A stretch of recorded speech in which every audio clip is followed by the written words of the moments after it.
Гласот на Америка на македонски. Преку една деценија вашиот прозорец кон САД. А сега, директно од студиото во Вашингтон, Добро вечер. Го гледате ТВ журналот News Flash на Гласот на Америка на македонски јазик, а јас сум Лилица Китановска. Американската влада вели дека нема веќе да го брани законот што забранува истополови бракови. Денеска за последен пат ке замине во вселената Discovery Space Shuttle што НАСА го пензионира, а од светот започнуваме со Либија. Останете со нас. Борците, лојални на либискиот лидер Муамер Гадафи, го зацврстуваат обрачот на главниот град Триполи, додека растечкото народно востание се шири низ источната половина на земјата. Антивладините сили таму ја консолидираа контролата врз клучните градови и ветуваат дека ќе го ослободат Триполи, а во главниот град се повикува на нови собири за четврток и петок, со што расте можноста за крвопролевање. А од другите вести, главниот правобранител во САД Ерик Холдер во изјава вели дека председателот Барак Обама заклучил од одредбата 3 од законот познат како одбрана на бракот од 1996 е неуставна и дека не може веќе да биде бранета од администрацијата. Се досега одделот за правда го бранеше законот во судовите и покрај жалбите и пресудите против овој закон во пониските судови. Истополовите бракови во моментов се легални во 5 сојузни американски држави и во дистриктот Колумбија, по тесното подрачје на Вашингтон. Американската вселенска агенција НАСА се подготвува за лансирање на Space Shuttle од Discovery подоцна денеска. За време на 11-дневното патување, 6 астронаути ќе достават карго, модула за складирање и хуманоиден робот на меѓународната вселенска станица. Планирани се и вселенски прошетки. Ова е 39-та мисија на најстариот шатл што се уште функционира. За прв пат беше лансиран во 1984-та и мина близу 230 милиони километри, повеќе од било кое вселенско летало. Либискиот лидер Муамер Гадафи владее со оваа северноафриканска држава од 1969-та. Познат по ексцентричност и бескрупулозност, 68-годишниот лидер одбива да ја напушти власта и покрај масовните протести. Вели, ќе умре како маченик. Во продолжение неговиот живот во ретроспектива. Како млад армиски офицер, Муамер Гадафи го повел пучот против кралот и ја воспоставил Либиската арапска република. Во 1970-тите се обидел да ги обедини Либија, Египет и Сирија во Федерација на арапски републики. Во текот на 42-годишното владење, тој често го иритирал Запад.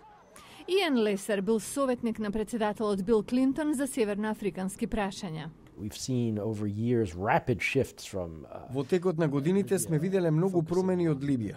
Во еден момент Либија е африканска држава, потоа е блискоисточна држава, потоа е глобален играч и потоа се гледа само себе си. И сите тие промени доаѓаат нагло. Тензиите со САД пораснаа во 1980-тите. САД ја зедоа Либија на одговорност за бомбашки напад во Диско во Западен Берлин, каде често оделе припадници на американската армија.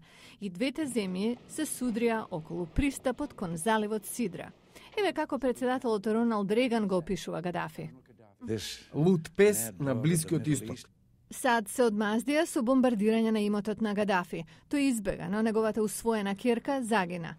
Во доцните 1980 летот на Панам 103 експлодира над Локерби во Шкотска, убивајќи 270 лица, многу од нив американци. Години подоцна Либија ја прифати одговорноста за бомбашкиот напад и се согласи на парично порамнување. Либиец беше осуден на 27 години затвор, но пуштен од хуманитарни причини. Гадафи го пречека како херој. Во сегашните протести, Гадафи ја губи поддршката од клучни владини фигури. Но Гадафи на телевизија кажа дека останува и ќе умре во Либија како маченик. И се уште е начело на Либија, иако многумина велат дека живее надвор од реалноста. Едно од најчестите прашања што пациентите со рак ги поставуваат на лекарите е дали болеста е ставена под контрола и дали ќе се прошири. Нова студија на кинески и американски истражувачи може да го има одговорот. Преку проучување на генетичкиот материјал од одредени видови на канцерогени тумори, најдено е дека кога се присутни високи нивоа на одреден протеин, голема е веројатноста дека ракот ќе се прошири во рок од 2 години. Што значи ова за идни третмани? Гледајте понатаму. Изворот на ова откритие беше меѓу населението во Азија, каде доминираа болести како хепатит Б и рак на црниот дроб. Светската здравствена организација предвидува дека во Азија ракот на црниот дроб предизвикан од хепатит Б е еден од главните причинители на смрт. 1/4 од 2 милиона луѓе во светот заразени со вирусот на хепатит Б развиваат рак на црниот дроб и умираат. Научници од Хонг Конг, проучувајќи канцерогени клетки од црниот дроб, откриле дека некои од нив содржале високо ниво на варијанта на протеинот карбохипертидаза Е. Истовремено, научници од Националниот институт за здравје на деца и човечки развој од околината на Вашингтон го проучувале овој протеин и дошле до исто откритие. Ова е невроендокринологот Пенг Лох. Откако откривме дека овие канцерогени клетки ја содржат оваа варијација на протеинот, почнавме да ја проучуваме врската со ракот. Научниците од Вашингтон потврдиле дека кога има присуство на овој протеин, сега со име CPE Delta N, големи се шансите ракот да метастазира во рок од 2 години. Протеинот бил идентификуван во тумори на главата и вратот, дебелото црево и дојка. Прелиминарните тестови индицираат присуство и во ракот на тироидната жлезда.